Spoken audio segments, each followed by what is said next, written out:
Hello everyone. आज इस video में गेट मैथमेटिक्स के पेपर के का डिटेल सॉल्यूशन विद कंसेप्ट हम देखेंगे। और आज हमने पेपर जो लिया है वो है केमिकल इंजीनियरिंग 2022 का। तो गेट 2022 को आईआईटी खड़गपुर ने ऑर्गेनाइज किया था। पेपर का जो लेवल था वो रिलेटिवली अच्छा था। तो नंबर ऑफ क्वेश्चन थे वो आए थे 9। और मार्क्स जो मैथमेटिक्स का था वो 13 मार्क्स का था। और out of this 13 marks 9 marks आप प्रीवियस ईयर के क्वेश्चन को सॉल्व अगर आपने किया होगा तो 9 मार्क्स आप इजीली स्कोर कर सकते थे। और कट ऑफ की बात करें तो इसमें कट ऑफ जो केमिकल इंजीनियरिंग में गया था वो अराउंड 25 टू 27 के अराउंड में गया था अप्रोक्सीमेटली। सो आप वेटेज देख सकते हैं कि 9 मार्क्स आउट ऑफ 25। ठीक है, सो ये मैथमेटिक्स और एप्टीट्यूड को ऐड कर ले तो आप कट ऑफ इजीली आप क्रॉस कर सकते हैं। सो गेट 2022 के केमिकल इंजीनियरिंग के मैथमेटिक्स के पेपर का सॉल्यूशन दो पार्ट में शेयर किया हुआ है। तो फर्स्ट क्वेश्चन यहाँ दिया हुआ था कि the value of 1 plus i to the power 12 where i is root under -1। तो ये कॉम्प्लेक्स नंबर से ये क्वेश्चन पूछा हुआ था। तो यहाँ जो कॉम्प्लेक्स नंबर जेड दी हुई है 1 प्लस आई, ठीक है, और पूछ रहा है जेड टू द पावर 12 की वैल्यू। ओके, तो इस टाइप का क्वेश्चन जब भी हो तो उसको जेड जो कॉम्प्लेक्स नंबर दिया है उसको r into e to the power i theta polar form में इसको कन्वर्ट कर लेते हैं। तो आर कैसे निकालते हैं? तो रियल पार्ट का स्क्वायर प्लस इमेजिनरी पार्ट का स्क्वायर रूट अंडर, तो ये हो जाएगा रूट अंडर 2। थीटा जो होगा वो होगा tan इनवर्स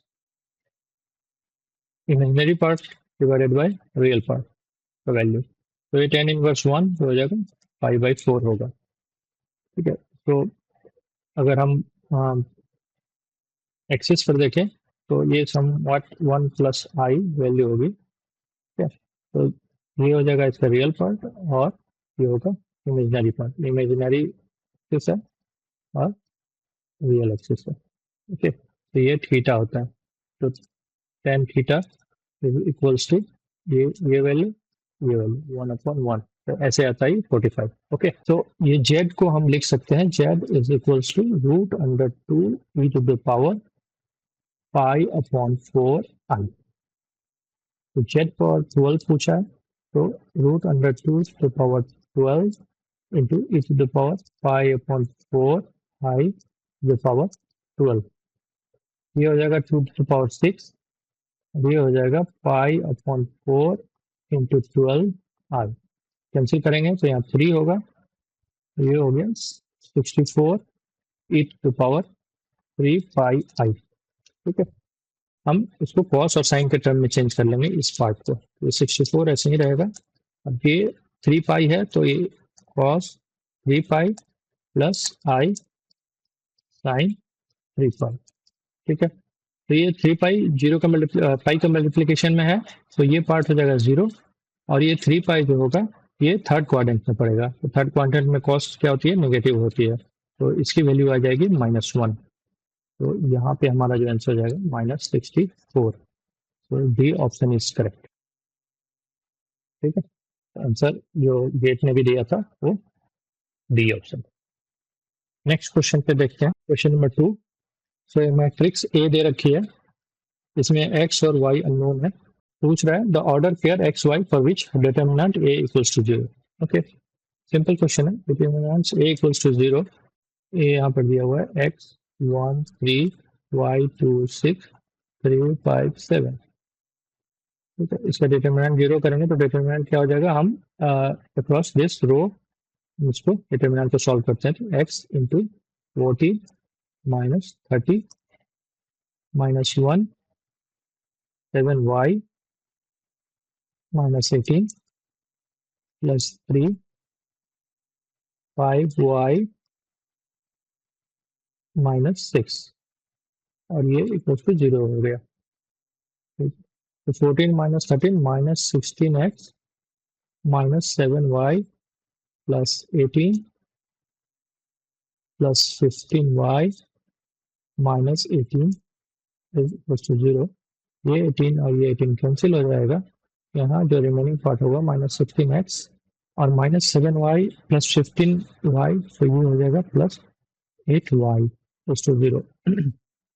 8 को कॉमन ले लेंगे तो ये बचेगा y minus 2x is equals to 0 और y इक्वल टू 2x।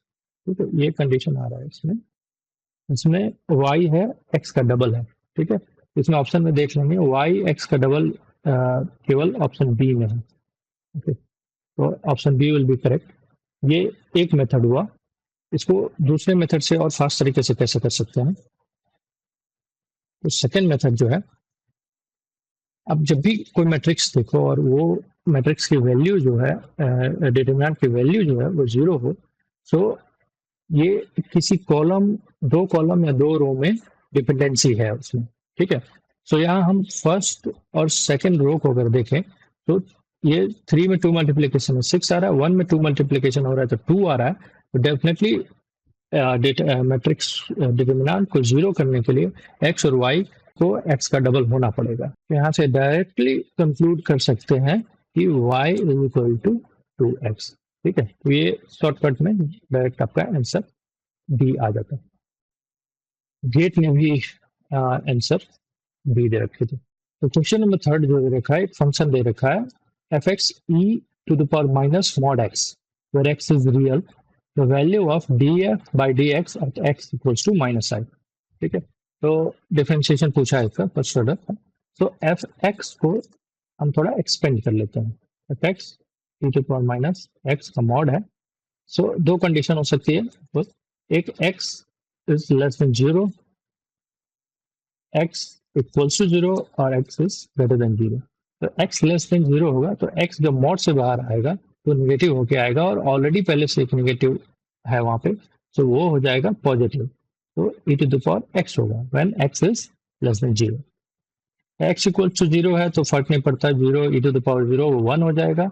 और x इज ग्रेटर देन 0 है तो ये x जो बाहर निकलेगा पॉजिटिव वैल्यू के साथ आएगा, और एक बाहर नेगेटिव है, ये फंक्शन में माइनस एक्स।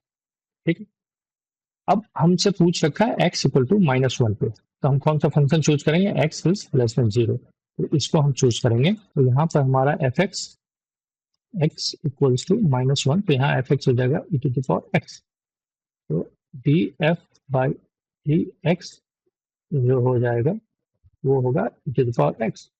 ठीक है, अब value d f by d x at -1 is equals to e to the power -1, that is 1 upon e. So 1 upon e, option C. So gate answer भी option C था। So question number 4, value of real variable x greater than 0 which maximize the function। तो maximum minimum से है, function दे रखा है f x equals to x to the power e to the power -x। ठीक है, so maximum minimum के लिए क्या करते हैं, f डैश x निकालते हैं। तो यहाँ u एंड v वाला फॉर्म यूज करेंगे। तो फर्स्ट हम x पावर e को डिफरेंशिएट करते हैं, तो ये e x to power e -1 और second term as it is रहेगा, प्लस सेकेंड टर्म को हम डिफरेंशिएट करते हैं। So minus e to the power -x and first term जो होगा एज इट इज रहेगा। ठीक है, तो मैक्सिमम और मिनिमा के लिए हम इज इक्वल टू 0 कर देते हैं। उसको थोड़ा सिंप्लीफाई करते हैं, तो e to the power 1 -x into x to the power e into x to the power -1, और यहाँ minus e to the power -x to the power e to 0। सो यहाँ से हम ऊपर इसको भी ब्रेक कर लेते हैं, e into e to the power -x, ये टर्म हो गया x e into x to the power -1, ये टर्म हो गया minus e to the power -x और e equals to 0। तो ऐसे कॉमन जो निकल के आ रहा है ये दोनों को कॉमन ले लेते हैं, x to the power e to the power -x, ये कॉमन ले लिया। यहाँ बचा ये e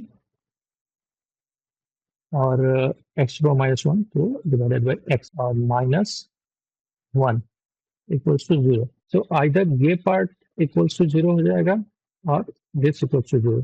ठीक है, करते हैं, ये पार्ट 0 होगा तो इसको ले लेते हैं, x to the power e to the power -x equals to 0, ये पार्ट कभी जीरो नहीं हो सकता, e to the power minus x never be equal to zero. तो यहाँ हो गया x to the power e equals to zero, तो यहाँ x इक्वल टू जीरो, एक वैल्यू आई, इसको लेते हैं तो e by x minus one equals to zero, तो x इक्वल्स टू e। अभी हमारे पास x की दो वैल्यू आ गई, तो जीरो ई।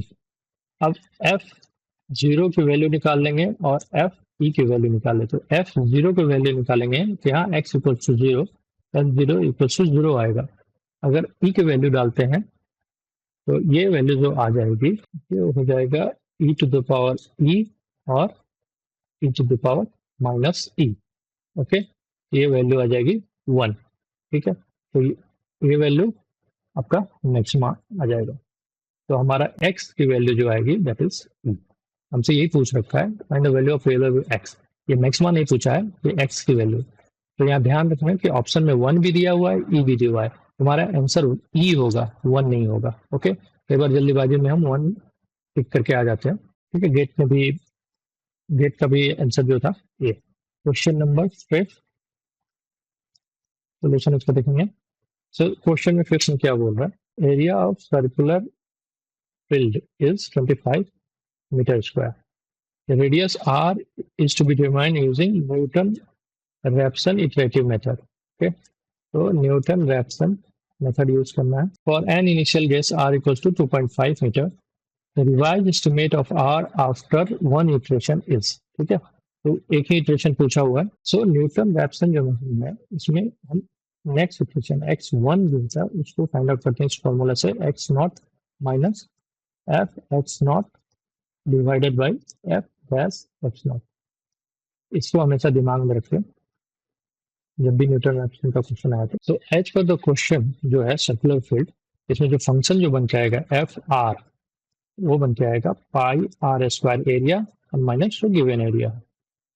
ठीक है, तो f dash r first differentiation f dash r जो आएगा तो यहाँ पे 2 पाई आर आएगा। ठीक है, तो न्यूटन रैप्सन जो इस केस में आ जाएगा R1 is equals to r not, x की जगह आर यहाँ पे है, तो f r not divided by f dash r not. तो यहाँ आर नॉट जो दे रखा है यहाँ पर 2.5 मीटर।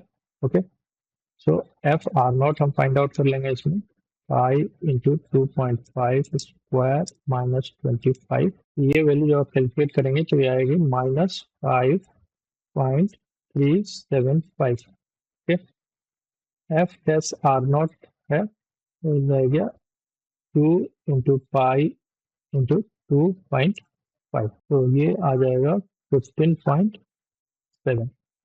ओके, अब ये दोनों वैल्यू है वो हम यहाँ पुट करते हैं, तो फर्स्ट इटरेटिव जो होगा तो आफ्टर वन इटरेशन जो वैल्यू आएगी यहाँ 2.5 माइनस एफ आर नॉट जो है माइनस 5.375 डिवाइडेड बाई 15.7। ये वैल्यू को कैलकुलेट करते हैं हम कैलकुलेटर में, तो ये निकल के आएगा आपको 2.8423। तो ये 3 डिसिमल प्लेस में पूछ रहा है, तो ये हो जाएगा 2.842।